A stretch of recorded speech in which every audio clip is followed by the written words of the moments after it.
fresh out the box.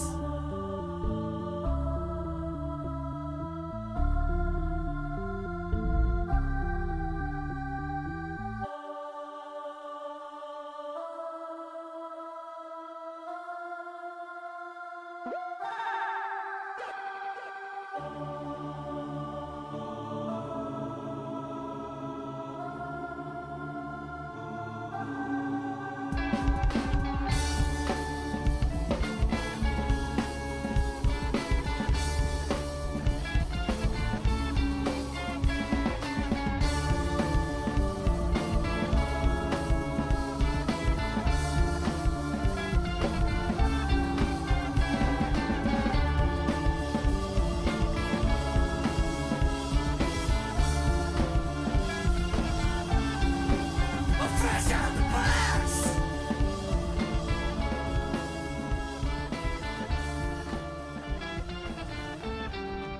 Fresh out the box.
Hey there, everyone. Welcome back to Fresh Out the Podcast, the only podcast to ever go on hiatus forever. Uh, I'm the board game guru, game master extraordinaire, and incredibly handsome man, Johananon. It's me, Casualty CDG, the podcast Poppy, and the TTRPG Titan. I'm excited to talk about movies and games and shows and stuff. Mostly shows. And I'm the professional media and movie mastermind and new father of two now, the Funhouse Drew Munhausen. And this is episode 120 of Fresh Out the Podcast. And as Jahan mentioned, there was a bit of a hiatus there. I had a second child, and life's been a little bit crazy. And, always been open about the fact that this is something we do in the evenings, and we have lives and jobs and things, and so it's just been really hard to have to go on break. And so I apologize for the wait. What I really apologize for is that the last episode we left off on was the Madam Web episode. Oh boy. I'm sorry that's what we had to leave you all with. But here we are. We're back. We're doing a show. It might be a little bit shorter than normal. They deserved to be left with the Madam Web episode. They brought that on themselves. Our numbers for that episode are actually really good, like way better than normal. That's funny. Ironically. That's funny. I recently went out of town with a bunch of our mutual friends, and all of them were talking about Madam Web and asking when the podcast was going to come back. So people were looking for it. So that's good. Oh, good. Well, I'm glad that they're all listening, and so I can just make sure that I say on here for all of them to hear, thank you for inviting me this past weekend when you all went. I really appreciate the invite. All of you there. Definitely not bitter about it at all. And thanks for listening to the show. I was actually invited, and I was there. I just asked them to keep me out of the pictures so that you wouldn't be upset. Yeah. We flew Gary in on our dollar. Yep. Had a good time. Very nice. Yes, for the listeners, we're not terrible friends who just had a baby, and so, whatever. I wasn't in charge of inviting people. I like to think it's a little of column A and a little of column B. Yeah, they wanted to have a good time, that Drew. I wouldn't be able to come. Yeah, they weren't just trying to have a time. They were trying to have a great time. They were trying to have a good time, Drew. Listener and mutual friend of the podcast, Zach, today, the day of recording, is celebrating his 35th birthday. So, happy birthday, Zach. Yay! Yeah. no, happy birthday, Zach. Genuinely, I mean it genuinely. I've known Zach for, oh my goodness, 27 years. That something guy like reminds that. me of Animorphs. Can we talk about something else? Let's go. Yeah. I've also known Zach for about 20 years. So yeah, it's The thing that's tough about a hiatus and coming back is like there were so many good things that came out or I watched or experienced over the past like 7 weeks or so that we didn't get to talk about. And it's like to talk about everything that we missed during would literally take hours and hours. And unfortunately, we're in like a reverse spot where I need it to be quicker episodes just for my life and the current state that it's in until things get a little bit more normal. But I guess like before we jump into some more current things, because there's not really any big news pieces we're going to jump into today, but I do want to ask, is there anything over the past, while we were on break, anything that you watched or experienced that you're like, man, wish we were doing the podcast this week because I want to talk about it? Like what stands out that is something that you missed getting to talk about? WrestleMania. For me, WrestleMania was a big event, and I don't really have a lot to say about it now. But at the time, we would have both watched probably 2 nights of WrestleMania and had a lot of good takes on it. Now it's just a thing that is noteworthy that did happen. I thought this year's Mania was actually really good. Like, there's always things you can complain about, whatever. But overall, I thought it was a fun show. I also thought it was great, and I did not have Undertaker chokeslamming The Rock on my bingo card. I was literally watching that match, and my wife was next to me, and I was like, this is like the Avengers Endgame of wrestling. And then I saw other people tweeting that same thing, that it was like all the portals opening. So I'm glad that I wasn't the only one that had that thought. Yeah, that was a pretty big bang. It's not like I wanted to see Undertaker or anything, but I wasn't expecting it. That was pretty dope. I like that you're. Undertaker, Rock, John Cena, everyone was in the ring. It was Roman Reigns, of course, our new champion, Cody Rhodes, who's probably the future of WWE. Cool stuff. Big moment, big weekend. It was fun. I like that your wife is able to understand the gravity of Endgame. That's hell yeah, Natalie. She does. That's She cool. does. I never know how, like, I know she's into some of those things and you've, like, nerded her up, but I'm just not sure how far you've made her fall as of now. Her wrestling knowledge in particular is pretty impressive. She's had to absorb a lot of that through me. But the thing is like, while she doesn't care as much about watching like Raw or the pay-per-views or like, on a week-to-week or month-to-month basis, she loves the documentaries that WWE produces. And their documentaries are really good. So anytime I'm watching a wrestling documentary, she's in. She's like, I want to watch it. Like she watched the Cody Rhodes one with me that we talked about on this show actually a while back. I still need to watch the new one about the late Bray Wyatt. I haven't watched that one yet. Aw, yeah, that's sad. Yeah, no, that's really cool. I like hearing stuff like that. That's nice. I like to think about that. Yeah, I mean, for me, the things I wish we had been doing the regular for live. I mean, we cut out right when Dune 2 came out. Which that's tough. It's all good. You had a kid. It's fine. But Dune 2. That was big. It was a huge cinematic moment. Everyone was having sex with popcorn buckets. It was crazy. And then also, more recently, Fallout dropping. Fallout dropping was also quite the phenomena. And we're going to talk about it a little bit here, but, it's completely revamped Fallout sales. And people are going back and playing all the games. And it's all over TikTok and YouTube. Twitch streamers are playing Fallout 1. And so it's very interesting how it's just completely electrified that franchise again. And, we'll get to talk about it pretty soon after it came out, but would have been cool when it came out. I saw some Steam numbers of current players and the numbers of people playing Fallout. I can't remember if it was Fallout 4 or Fallout 76. Fallout 4 were comparable to the number of people playing Helldivers 2, which is absolutely insane.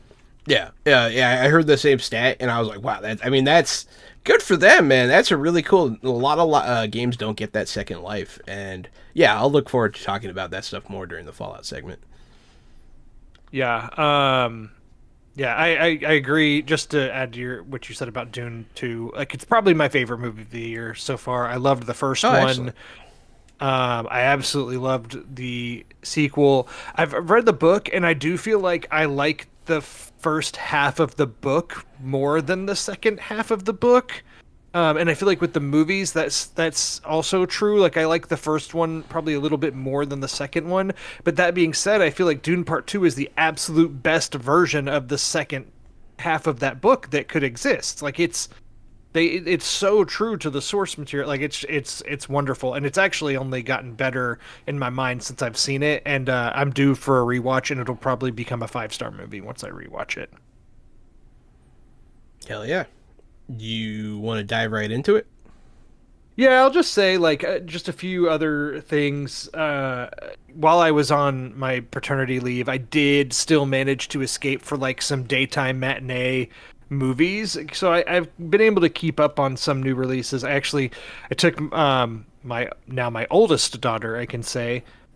We saw Kung Fu Panda 4, so I'm on. I'm in on Kung Fu Panda. Hell yeah. I managed to get out to see Ghostbusters: Frozen Empire, which I thought was okay. It was better than a lukewarm handful of diarrhea, like the first one? It was, I would say, better than that, sure. Okay, good. Godzilla X Kong: The New Empire, I thought was very fun. I had a great time seeing that one.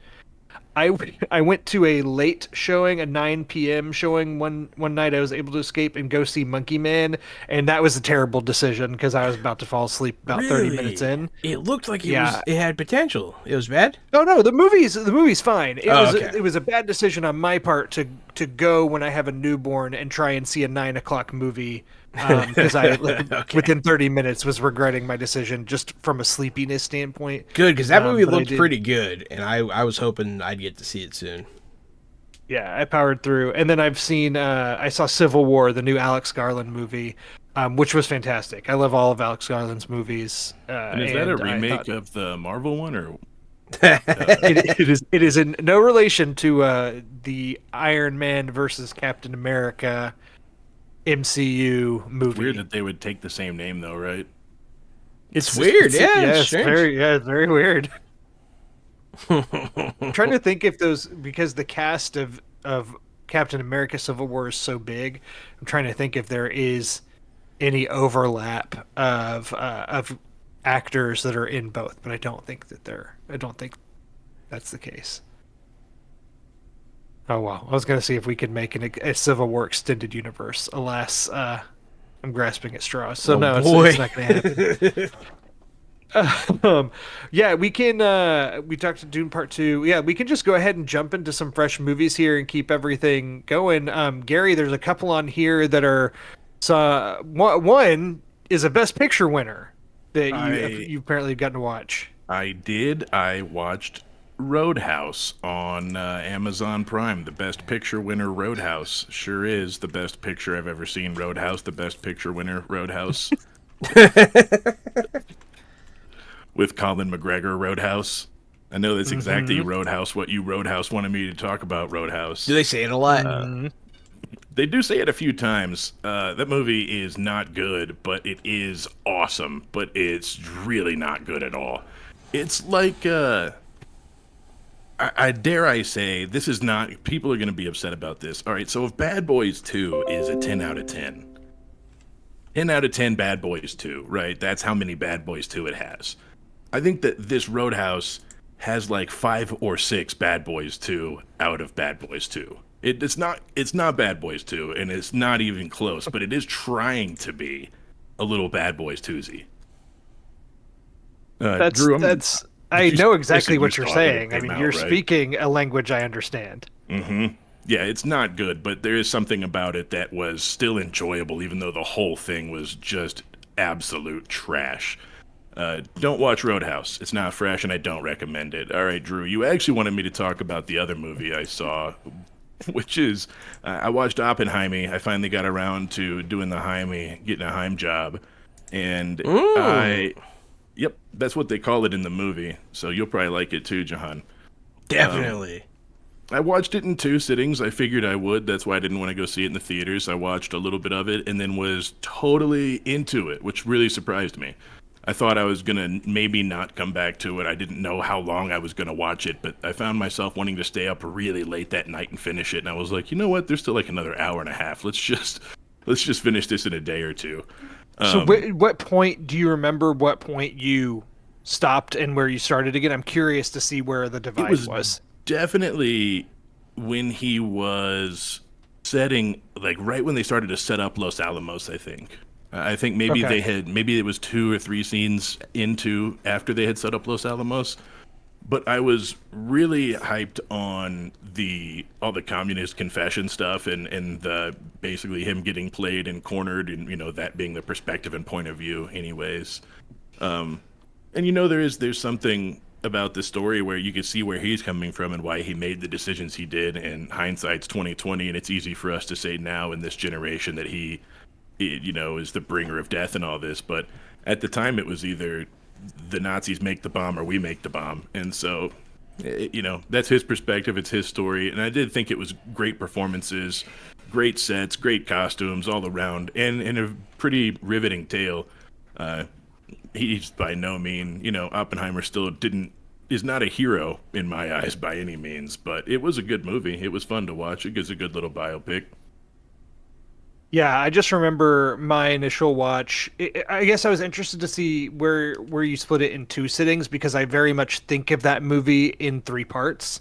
like kind of the first hour and the assembling of the crew. I remember being like, okay, I'm kind of into this. And then I just thought the second hour and leading up to the actual Trinity test of the movie, I thought was just like a mastercraft in that movie. I just thought all that was incredible, and the tension. And even though anybody who knows history like knows what's going to happen, like the test is going to be successful, but even still the way they film the tension and everything there is just incredible. And then the third hour I still think is solid, but I think that's where a lot of people tend to kind of fall off when it gets And that into like, stuff to me is super interesting because I love and I'm with that. you. Yeah. I yeah. love the Red Hunt, the McCarthy era communism hunt, and all the crooked FBI and Hoover, and I love all of that horrible stuff that went on in that era. Pretty best Super stuff. interested. Yeah. So that stuff to me is just no matter what you do, it's going to be fun. And I liked their use of the cinematography, right? They went black and white whenever they were in modern times, which was kind of neat. And it was full color when they were sort of back in the past for the story. So it let you know what part of the story you were watching really easy to keep up with. And Robert Downey Jr. was great, and Matt Damon was great. I mean, pretty much everybody around the board, great performances. I feel like Matt Damon doesn't get enough recognition for that movie too, and I think it's just because like he's all consistently really good, so you don't get all the praise of like a Cillian Murphy or Robert Downey Jr. who like are really doing bigger performances in that movie. But Yeah, Matt Damon's so good. Robert Downey Jr. to me, poor guy. He's so famous to me. When I see him, I see Robert Downey Jr. And then I have to enjoy his performance after that. Matt Damon, also, household name, super famous, but he killed it in his role without, to me, being Matt Damon. That wasn't Matt Damon walking around. That was a military officer, and he was doing a great job. He was Captain whatever his face. As much as I loved... That's what it says in the credits. I had to wait for it to see. As much as I loved Robert Downey Jr. as Iron Man and as Tony Stark, like we were stuck with him as Tony Stark for so long, or I should say he was stuck as Tony Stark for so long, and now that he's able to do other things, like I love that he did Oppenheimer and did this different role, and there's always going to be a little bit of Robert Downey Jr. in Tony Stark, so you're going to see a little bit of Tony Stark in different roles, but like it really felt like a different role, and I think it is a good performance. It's worthy of his award win, but I'm glad that now he can like really go show his acting chops and get out there and kind of do whatever he wants in a post Iron Man world for him. He's in a new show on Max called The Sympathizer, but I haven't watched it yet. So, sorry to cut you off, Gary. Is there anything else about Oppenheimer that you want to mention? No, man. I mean, I get it. I get the hype. I understand it. I don't regret not seeing it in theaters. I made the right choice. I saw it at the right time, and turns out you guys were right. It was good. Who would have thunk? Nice. Certified Sweet. fresh. Certified fresh. Excellent. Another new movie to talk about here. I did get to see Abigail, the new horror movie that's currently in theaters. Are either of you familiar with Abigail and what this movie is? Like the doll? It's the haunted doll, right? The cursed No. doll? This is No, different. that's Annabelle. That's Annabelle. That is Annabelle. This is Abigail. It's a horror movie directed by the directing duo. It's Matt Bettinelli-Olpin and Tyler Gillette, who are known as Radio Silence. They directed a movie a few years ago called Ready or Not, and then they directed the most recent two Scream entries, and then they did.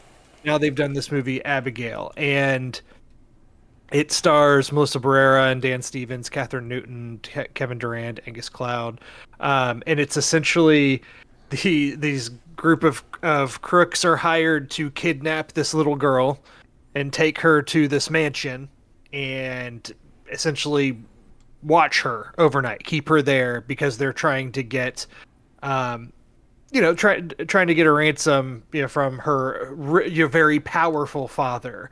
And then things quickly go awry in this house because, spoiler alert for the movie, it's in the marketing, so it's everywhere. You can't really miss this. But the girl is a vampire, so instead of her being stuck in the house with these crooks, she ends up hunting all of them. So they are all on the run from her. And it's very that's fantastic. This Jahan has you written all over. I was just thinking the same thing. I need vampires. And I really liked this movie. Like, it's so fun. It's rated R. It's very gory. But like, did you see Ready or Not by any chance? no, I don't think so. That in that movie, the premise is like there's a girl brought to a house, and then they're all trying. It's like hide and go seek, and they're all trying to hunt her and kill her. So it's one girl hiding, and like this whole family of people trying to hunt her. That does And- seem like fun, though. Yeah, and yeah. Oh, I think I know what you're talking about. And- Yeah. And now this is the opposite, right? Like it's a group of people now being hunted by one, but just their filmmaking, is on display. That they excel in these like houses where people are being hunted. Like it's why they were great for the Scream movies and great for this. But the like Abigail, the young girl who's essentially like Dracula's daughter, is she's dressed as a ballerina and she's doing like ballet moves throughout the hallways and then jumping on people and ripping their throats out. Like it's incredible. yeah. The choreography is great. This movie's super fun, See- and unfortunately it underperformed at the box office, which is a shame. Horror's becoming a little bit less predictable at the box office. Usually it's like kind of a guaranteed bet, but it's not doing as well this year, and it's surprising because this one I thought the marketing was really good. And the movie itself was a great time. It's way better than something like Megan, which went viral as well. This is a way better movie. It's funny that it's like the reverse of hide and seek, because I like to think it sounds like a high idea when you say it like that. Like they were like sitting around smoking. They're like, what do we do next? And it's like, what do we do it backwards? And it's like, Flip it. It's exactly right. yeah, no, that's pretty funny. No, this sounds right up my alley, so I'll be watching this. Did I tell you guys that I did watch a horror movie that had been on my list for a while? I don't know I think it was on our hiatus, but I finally watched Bodies, Bodies, Bodies. Oh, I love that movie. Gary's Dude, watched it too. Have We you talked seen about it? I loved it. It was great. Pete Davidson was a Yeah. hilarious piece of shit, and it was fantastic. And it's such a different kind of horror movie, and I think it's beautiful what they do with it. Yeah, check out Bodies, Bodies, Bodies. But yeah, I digress. Yeah, that Both of movie is those probably sort of the best remind use of me- Pete Davidson in film. Yes. Both of those sort of remind me of Cabin in the Woods. The idea of Abigail sounds like if they had opened a different room of Cabin in the Woods, that would have been their punishment instead. The little girl, yeah. Yeah, they would have had a vampire ballerina stuck in the house with them. And I thought Cabin in the Woods was so great; it's so ripe for spin-offs. So for me, I like to imagine some of these types of horror movies. Well, the that's way they have Cabin in the Woods set up, any horror movie really is, just it really is. it's the core of all horror essentially, which is funny that they did that. Does that close us out of movies? It does. I do. I think, like, again, I watched, 20 something movies or Yeah. more while I was out on paternity leave, but a lot of them, I watched a lot of like TNT dad type movies. Like I was filling in blanks on franchises of movies I haven't seen, which a lot of them are really bad. Like I was like, gonna watch the Terminator movies I haven't seen. Oh, guess what? Those are all pretty bad. A lot of Gonna them watch are crap. Alien Resurrection, which is the only Alien movie I Hey. haven't seen, and it's at least kind of a trip. Alien Resurrection is at least way better than the third movie, and I actually think it's pretty good. It's definitely very campy, but I like it.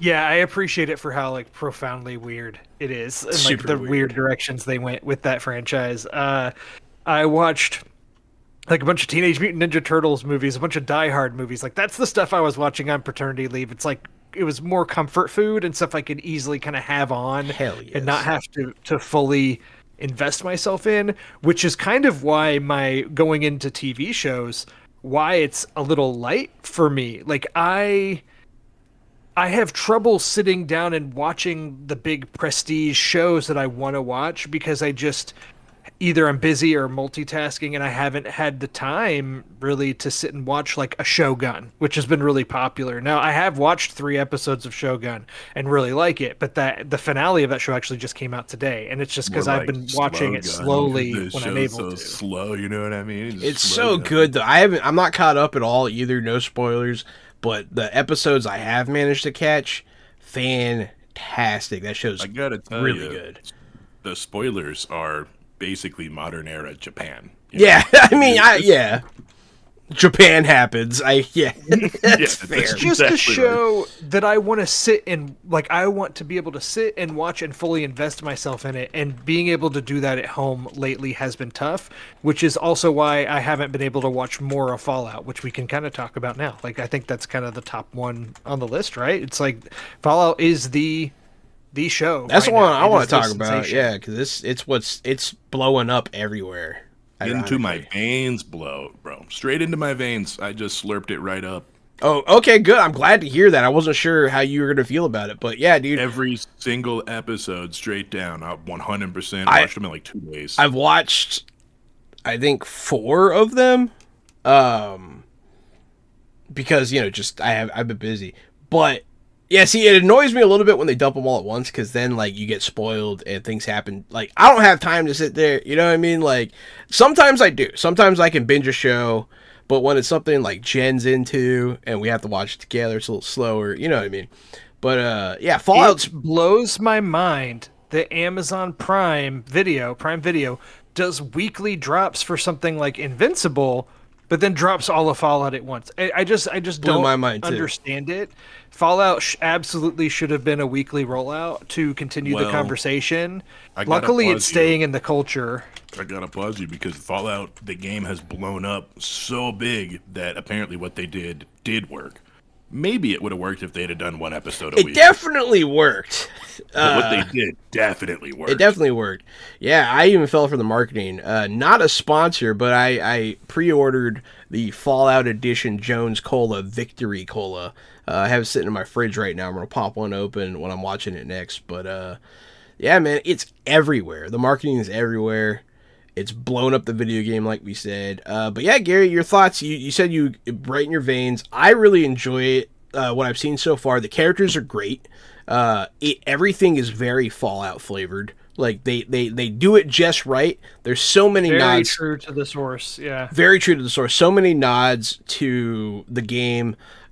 Just with simple things like what kind of camera someone's using. It's like, that's the camera that you find for junk right there. That's the one. You're using the right camera. Like, even things as small as that really did me good. Did my heart good. But yeah, the show's bloody, violent. They're swearing. They went all in. And yeah, I think the main character, I think she's very good. Walton Goggins. Oh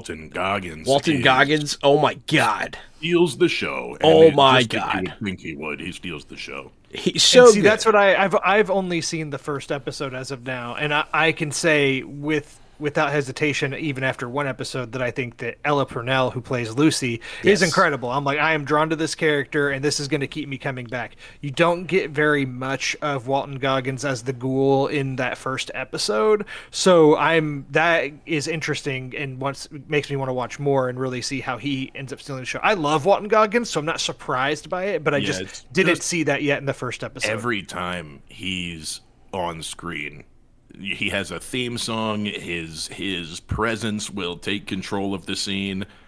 He's just, throughout the whole series, I don't know if he's a villain or an anti-hero. And It's I'm hard still to not sure. say. At the I'm still point not I'm sure at, by the end of the series, I still don't know. at halfway through the series, it's unclear. At the end of the series, it's unclear, but he does command some sort of presence and authority, and he is super fun to watch.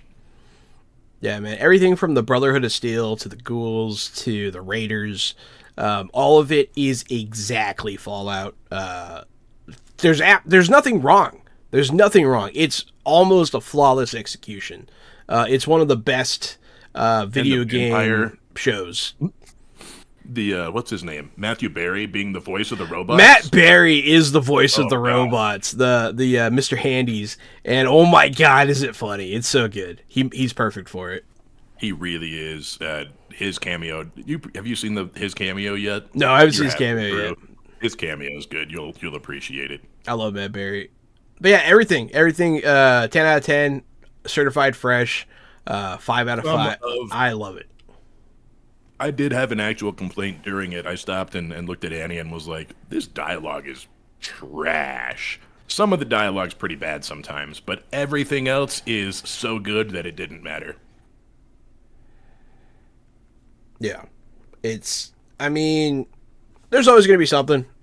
This is as close as perfect as I can envision something being, so I'm giving it a perfect score.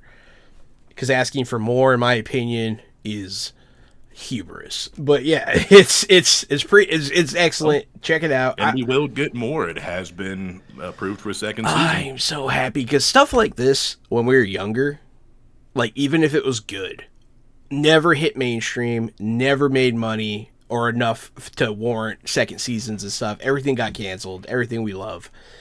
But now stuff's coming out, man. Invincible, we're going to talk about later, just got approved for, I think, 4 and 5. And they're almost done with 3, apparently. So that's exciting news. You know, we're getting X-Men 97 is here, and that's a crazy reboot. Just so much stuff is just thriving in today's nerd-centric culture that makes me happy. Can we dive into those actually? Can we is there anything else please. about fall? I want to move forward because I'm Absolutely. with limited time. But Invincible and X-Men 97 I think actually lend themselves to an interesting conversation together, because I actually realized after finishing season 2 of Invincible, which I was able to watch those as they were coming out. It was like perfect because they were all coming out while I was on leave. And which I really liked. I think that Invincible season 1 ends on such a high and is so crazy, and I don't know if second season of Invincible ever gets up to that height, but it's still consistently very good. Like, it's very much the second season of a show, if that makes sense. And I don't mean that as a detriment, because I really enjoyed the ride. But after Invincible ended is when X-Men 97 started rolling out, which I honestly wasn't even that excited about. I watched some of the X-Men cartoon show in the 90s and appreciated it, but I don't have the extreme nostalgia that a lot of people have. But I was like, I'll kind of just check it out and see what they're doing here. And was actually surprised at how drawn in I was to X-Men 97 and how much I've really been enjoying it. But as I was watching X-Men 97, I was like, oh, this animation style is... no wonder Invincible has been very successful, because it's the animation style of it and the X-Men cartoon so similar that I can see people getting kind of that X-Men nostalgia while watching Invincible, but it's an adult cartoon. And it's just so interesting how the animation of something like X-Men is really visible in a show like Invincible. It just wasn't clear to me or evident because X-Men was an older show, but now we have new episodes of this older show that really brought that to light. So I just thought it was worth talking about the two. Obviously they're very different. One's very adult and one is is more for kids, but I do find X-Men 97 to be a lot more enjoyable than I expected. It's a little more for kids. I feel like it's pretty adult though, but I guess cartoons back then really were anyways. Yeah, I started watching the first couple episodes of X-Men 97 with my 4-year-old, and I was like, I don't know. This might be a little much. Yeah. I think it's fair to compare the two. The other day I was telling somebody that Invincible is the best cartoon. We've said it a million times. It's the best superhero cartoon that could possibly exist. I said it this past weekend. X-Men 97 is now the second one. It is now the second best superhero cartoon to exist. So I think they should at least be compared, because they're the first and second best pieces of superhero cartoon media. Yeah, Invincible season 2 is fantastic.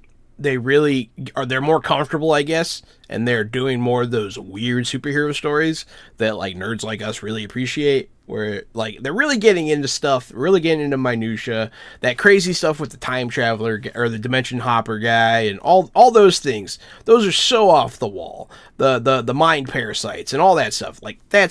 It's all pretty high concept stuff that a lot of people aren't gonna appreciate, but it's really fun for us. And yeah, it's a lot higher fantasy than the regular Batman story. Yes, exactly. It's a lot. It's comic book crazy. It is comic book level crazy. That's what they have in common. X-Men 97 is also comic book level crazy. Invincible is pretty action packed, and there's a lot of stuff going on very quickly. But I will say, X-Men 97 as a whole, there are no small episodes. every episode is like they're not scared, they're not doing filler episodes. Every episode is huge plot development, crazy things happening, people living, dying, being created, just the full superhero spectrum, Yeah, they didn't upper they echelon didn't- stuff happening every episode. They didn't slowly turn on the faucet to X-Men. No. They turned it full blast. You're back into the X-Men universe, and you know all this stuff, and you know who Mojo is, and you know that Cable is right there. Like, you know all this because it's X-Men. Let's go. That's another thing I really appreciate. They don't try to explain everything, because how could you? First off, Could you in one episode? and what? Yeah, exactly. And so they're just like, hey, here's this alien guy, Mojo. He's doing a thing. Do you know where he came from? No. Do you know his planet's name? No. Do you know what he really wants? No. But it's awesome, and Ratings. yeah, he wants ratings. I absolutely loved, like, I guess spoilers for what was it, episode 3? Episode 3, of that. But like, I loved Skinny Mojo, that like the ratings were so down and he's so skinny, and then as soon as the ratings pop up, he immediately plumps up. I was like, oh, I just loved everything about that. Yeah. And to your point of like comparing the two, Invincible season 1 to me kind of felt like we're going to go big with this season of a TV show. We don't know if we're going to be able to do more seasons or do more beyond this. So like, we're going to go big. It's open for more, but if this is it, that's fine. And Invincible season 2 absolutely feels like, okay, we're going to be doing like a lot more of this. Like, Yeah. like now we can really have fun because we know that we're going to get to do this for a while, is how Invincible feels like to me. So they introduce a lot more, and the story's a little bit more sprawling in the second season, and overall I enjoyed it. X-Men 97 totally is like, hey, remember this cartoon show that you had however many episodes of as a kid? We're just picking it up and continuing it right was along doing good? weirdo stories. What if it was good? It is really good. The writing's It's really good incredible. writing. Oh my Writing's so God. good. Invincible season 2, I haven't finished it yet, but I just watched an episode that made me laugh out loud for like 30 whole seconds, where they were talking about the budget and how expensive it was to make Yeah. to make a show, and then they were like showing the slow pans over the crowds, and they were like, you see, sometimes Oh yeah. these tricks are just slow pan crowd, or somebody's talking but their mouth isn't moving, so his hand is just Their over mouth his is covered to save money on animation. Yeah, that Oh was my God, hilarious. dude. I was dying laughing, and they did it for like a whole 35 seconds. They did it Like, for a they long time. They really rubbed it in, so I had a great time with that. That was a good joke for me. Yeah, that's funny. Yeah, I agree. That was a good one. So Invincible, Certified Fresh, Fallout Fresh, X-Men 97 Fresh. There's been a bunch of freshness going on, dare I say. I just got Prime again, and I saw that there's like a free 7-day trial of Crunchyroll. And so I was like, I have been hearing people talk about Solo Leveling. Everyone's been talking about this show called Solo Leveling. So I'll watch it. And I did. I watched the entire thing in like a day. Solo Leveling is awesome. It is pretty much what it sounds like. In this world, you are either born like maybe you don't have powers at all. Maybe you're an E-grade hunter, and all the way up to S-grade hunters, but you can't become stronger. You're stuck at whatever hunter grade you are. So he's an E-grade hunter. He's the worst hunter in the world, the least powerful hunter in the world. And then he's reborn and is able to level up. So he becomes an absolute gangster and is just solo leveling dungeons. And that's why it's called Solo Leveling. You guys should check it out. Even fans of non-anime, Solo Leveling. I mean, we're getting to this point where non-anime fans, it's like, if you're a D&D fan, there's so many animes you should be watching now. There's so much good anime that is like fantasy D&D. Solo Leveling for sure is in that category. Yeah.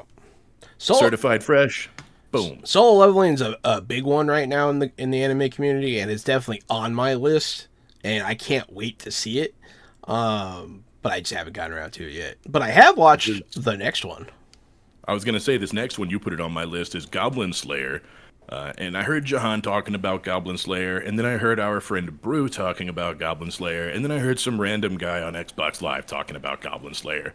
So I guess it's here to stay, and it's in the zeitgeist of that community. So I watched it, decided to skip the first episode because I was warned that it has violent sexual trigger warning, attacks. sexual assault. Yes, the first episode is very messed up. It's not The sexual assault is not glamorized. It is very much disgusting and awful, and the perpetrators are quickly murdered. Goblins. It's goblins. It's goblins, trying and to they're make you- killed. Yeah. They're trying to make you hate goblins, and so they sexually assault the main character's sister right out the gates. So they give the main character motive to hate goblins forever. So that's the reason. That's why they do it. I skipped the first episode. Just Yeah. decided to skip it. Went straight into number 2.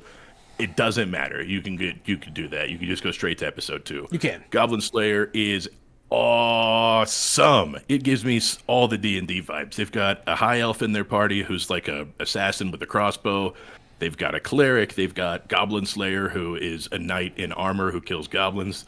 They've got a dwarven mage. They've got a lizard folk mage who brings up like skeleton lizard bodies. Yeah.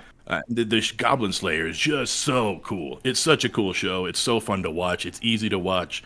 And if you guys have Amazon Prime, you might have a free 7-day Crunchyroll. So watch Solo Leveling, watch Goblin Slayer, and those are my two for Crunchyroll. Absolutely. I do have 2 more, unless you want to say anything about Goblin Slayer, Jahan. Goblin Slayer, I mean, I have talked about it on the podcast briefly before, so I'm not going to say too much, but yeah, trigger warnings all the way. It's pretty violent, and there's more than just that one instance of assault, but, just go into it, understand that, if that's triggering for you, skip it. Like, seriously, just skip it. It's not mandatory watching. But if you're into, it kind of has Sword Art Online vibes like that. It kind of feels like that, even though I don't think it is an isekai. I don't think it is either, but you're right. It still feels like video game logic, and that's very fun in anime. It's a trope that I appreciate, even though a lot of people are probably getting sick of it. Very much so. Like your next pick here, which is Delicious also and Dungeon. I've talked about it every week. I talked about it before the break, and here we are after the break. Still new episodes are coming out on Netflix every week, and I'm watching every single one of them. If you haven't watched Delicious and Dungeon at this point, it's because you don't like me. That's it. Plain and simple. I told you to watch it. You've been here. I've told you week after week how good it is. I told you to watch it. You didn't watch it. You don't like me. And if you don't like me, that's fine. You should watch Delicious and Dungeon. It is killer. It's D&D the anime again, and they eat all the monsters just to add icing to the cake. The story gets more in depth as it goes along, but mostly it's eating monsters in dungeon, and then trying to find the main character's sister is actually the main quest. but eating though, yeah. But eating, though, yeah. Everybody watch Delicious in Dungeon. It's certified fresh. And just one more time, if you don't watch it, it's good. It's personal. It's literally a personal attack on me if you don't watch this. And finally, on Netflix, another show that I watched in literally 2 bingeable sittings. I think there are 6 or 8 episodes. Was a little docu-series called Unlocked Jail Experiment. It's a high security prison in Little Rock, Arkansas. Or it's actually the high security section of the county jail in Little Rock, Arkansas. And the guys there are living 23 hours a day in a cell and 1 hour a day out of the cell, where you get to eat or stretch or whatever, and then back into the cell for you. And so the warden decides to, like, one step at a time. First, we're going to open all the doors so you guys can be in the community area and talk to each other. And then he turns on all the phones, and it's free, and you don't have to have money in your account to call your family members anymore. So then everybody gets to start talking to family and becoming friends with each other instead of just being locked in a cell for 23 hours a day. And you'd be imagine what the effects are on these prisoners and how much more they learn to act like people when they're allowed to be around people. When they're treated like people, yeah. It's It's crazy. Yeah, so it was a lot of fun to watch. I like those. You know, they keep calling it an experiment the whole time, but other countries have been doing this for decades and forever, really. So really, America's just catching up, and our criminal justice system is finally starting to do some of the right things, that was a good watch for me. If you guys like to see, you know what you're getting into. There's not like stabbings. It's not dramatized. It's just some guys in prison and their lives suck, and they got there because they made a wrong choice at the wrong time or whatever. And I would say probably 80% of those guys are trying to grow and get better. So it's fun to watch them grow and get better and get those opportunities. Certified fresh for me, Unlocked, Jail Experience. If they did more stuff like that, I would watch more stuff like that. Made me feel good. Awesome. No, that sounds really cool. Yeah, the only thing I'll say about the Crunchyroll thing you were talking about earlier, the other shows that I recommended to Gary were Witch Hunter Robin, Yu Hakusho, and Helsing and Full Metal Alchemist Brotherhood. Those are all on there. Jujutsu Kaisen's on there too, but that's one of the longer ones. So you might not be able to finish it in 7 days, but hey, awesome anime. I love anime. I hope you do too. I believe that brings us to fresh games. There's only a couple of installments here. So we'll knock these out. Gary, I want to talk about mine first. This is the area that's really tough for me. This is the one where I haven't had much time to really devote to, unfortunately. I am feeling some type of way missing out on some video games. So anyway, yeah, y'all have at it. I want to talk about mine first because mine was ass, in my opinion. The X-Defiant, well, this is not completely fair. I'll explain everything.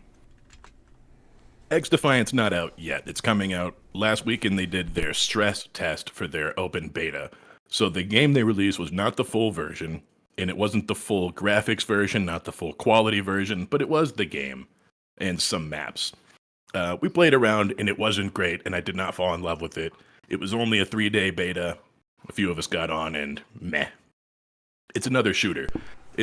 People described it as Call of Duty meets Overwatch. And, I mean, I guess that's right. But, I don't know. I'm not sure if anybody asked for that. There aren't really champions. No one asked for it. It's not really champions. You just play as different, like, Ubisoft factions, like the cleaners. The cleaners, you know, the guys who lit everything on fire in, not DayZ, but the MMO one where you're in the streets of New York, where they made 2 of them. Division. The cleaners. Yeah. So you can play as, like, cleaners from the Division. Or you can play as, like, SOCOM guys from Sam Fisher's games. Oh, boy! Right, so you're playing as, like, characters where you're like, who are these guys? Why do I care? And, like, I don't know, man.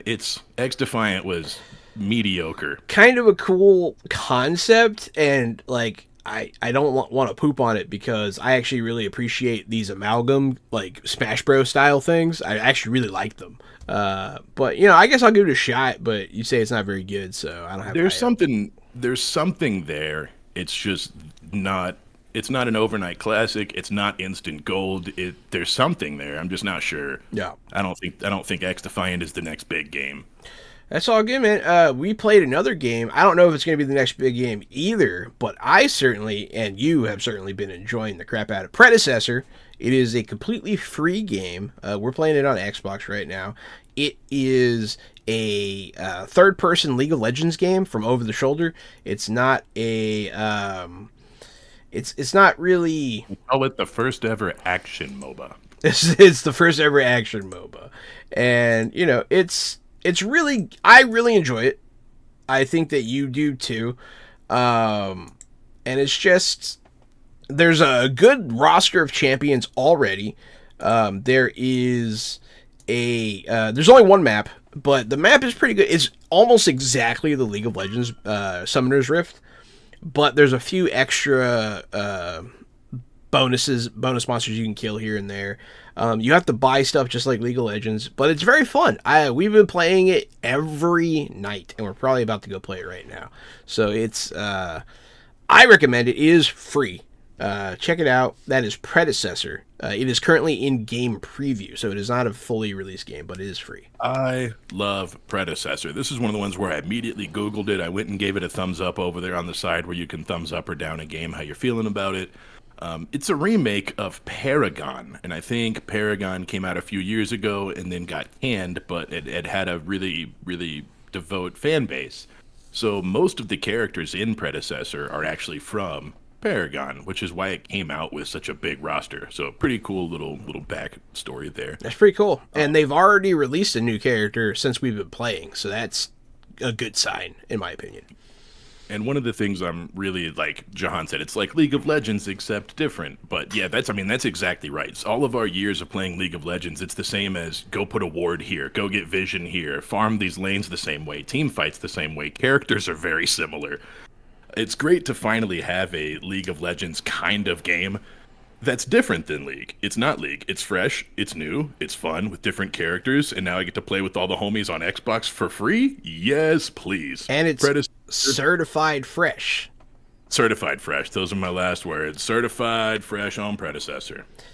Hey, that's it for games. That brings us just to our final fresh picks of the week. This is our what we love the most since we've been on hiatus, but we are back now. So hopefully we'll be able to do this more regularly, and because we miss you guys, and I miss talking to these two about this kind of stuff. I've been talking to Gary a lot. Drew's been busy.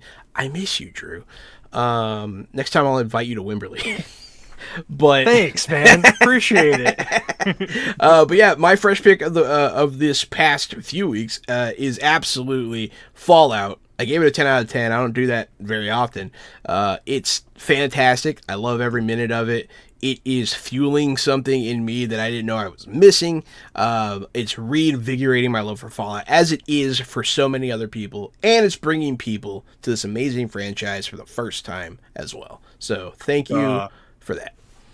Goblin Slayer. Goblin Slayer. Goblin Slayer. My pick is Goblin Slayer. And if it was a human party of human characters, I probably wouldn't care. But the fact that there's a dwarf and an elf and they constantly are at each other, bickering at each other like dwarves and elves do, and the stoic lizard man, the tropes, the characters, the D&D feels they're there for me. And Goblin Slayer has made me want to play Dungeons and Dragons again for the first time in like 4 or 5 years. I finally want to play D&D. I've been eyeing the Adventure Time 5th edition Kickstarter, so who knows? Maybe we'll get a play in the Land of Vu soon.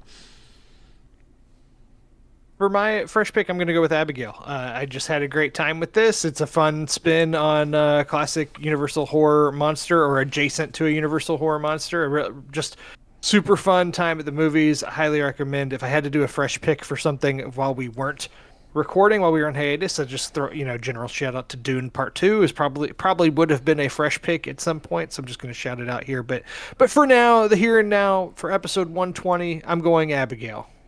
Excellent. Hey guys, that's episode 120 of Fresh Out the Podcast. You've been great. Thanks for listening. Thanks for being our friend. And we're back, so hey, see you soon. I have been the Board Game Guru, Game Master Extraordinaire, Jahananan. It's me, Casualty CDG. Conor McGregor was nuts in the new Roadhouse. Nice.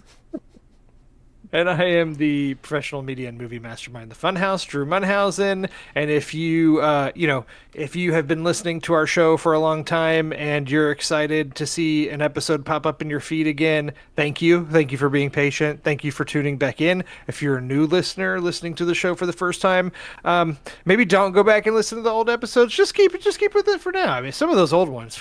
Oh boy. Oh boy, but we found our footing. But thank you so much for listening. Stick with us. You're in for a good ride. Those old episodes, you guys used to suck. Stay fresh.